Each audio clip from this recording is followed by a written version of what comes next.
has been a little while, but I wanted to come back to my calligraphy to try and work on it a bit more in preparation for some of the details that I'm going to be using for my wedding. So I decided to treat myself to some new pens because I always find that helps when getting back into things, and it was these Derwent ones that I went for because I wanted to be able to write on a lot of different surfaces, and the pack I got had a lot of nice colours in it. So I was starting with the ones that I wasn't as interested in the colour of, this red one in particular. Does anybody else do that? When you get a pack and there's colours that you aren't as keen on, you start with those so you can kind of do your practices with them and then keep the nice colours like for best. Anyway, that's exactly what I decided to do here. And as with most things, it's best just to begin and see where it takes you. I just wanted to experiment a little bit with getting back into the flow of my calligraphy, but also playing around a little bit with some of the names that I was going to be needing to write for my wedding and working out what the best way to do those particular letters and formations were. Alex is the name of my intended, is one of the ones that I obviously wanted to get right, hence why you can see that I was trying it in so many different ways.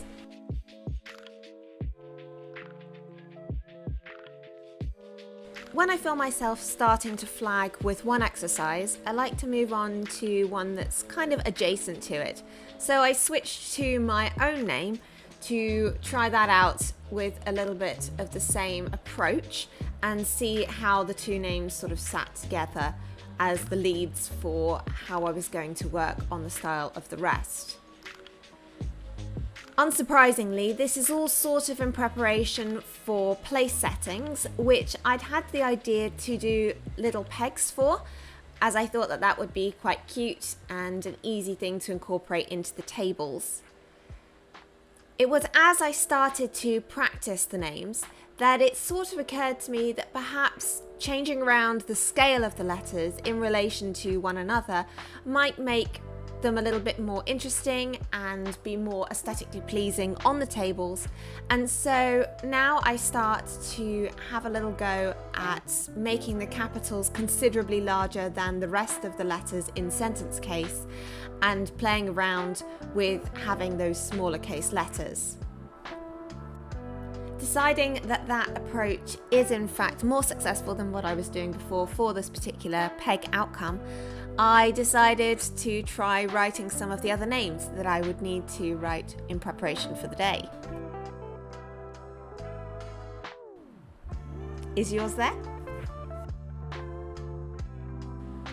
Now seemed as good a time as any, and so as pegs are so cheap, it seemed worthwhile trying actually writing on the pegs and adapting the calligraphy to fit the smaller space, as well as just to see how it felt to write on this sort of raised surface. Writing onto the peg was not too difficult. It is a much smaller space, and so adapting the letters was a little bit more tricky and made me grateful that the pens were as small as they are. However, there is a little bit of bleeding of the paint onto the wood, so I thought that I would give a primer a go, and I happen to have this watercolour ground to hand, so I thought that I would try that on the wood and see if that made a difference with creating a barrier between the wood and the paint.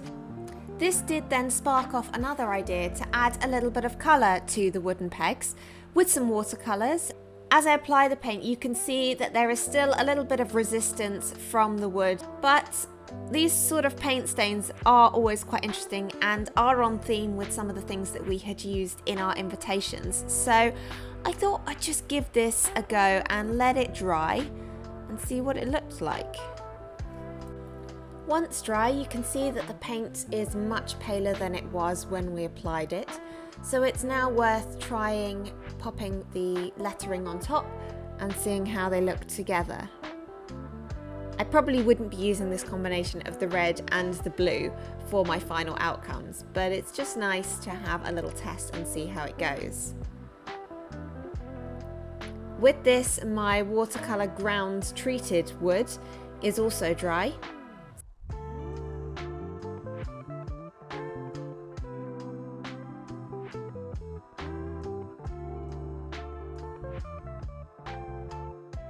It's definitely crispest on the watercolour ground treated paint, but I think for now the jury's out on which one I will go for in the end.